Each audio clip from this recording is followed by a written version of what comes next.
In 2008, Galveston faced another great storm, Hurricane Ike, one of the largest hurricanes ever observed in the Atlantic Basin. But now there were satellites and aircraft to fly through the storm. Deafened by the engine's roar, pilots calmly flew the plane toward the eye wall. A gray cloud loomed 50,000 feet into the sky, and the plane was roaring into it. These hurricane scouts had to cross the gigantic storm to measure its size and power. The eye wall buffeted the plane with howling winds, blinding rain, violent updrafts and downdrafts. 10,000 feet below, warm Gulf waters nourished the growing storm. Using forward particle sampling probes, the plane gathered data on wind speed, barometric pressure, and temperature.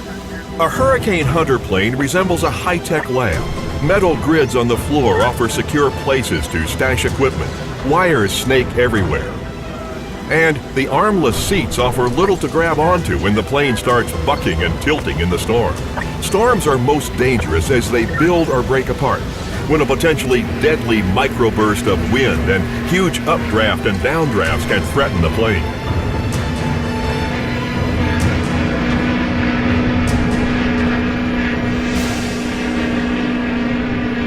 The flight director, a meteorologist, monitored the storm while on board the plane.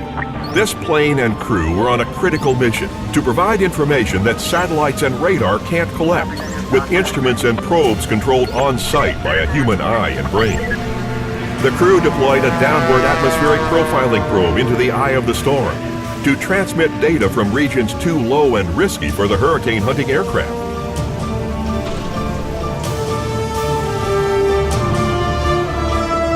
All ships, including massive oil tankers, rushed to find cover from the enormous storm.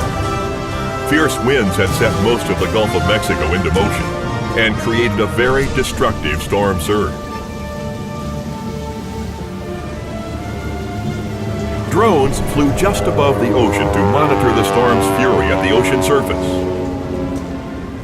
Refineries critical for the nation's energy production had prepared for the worst.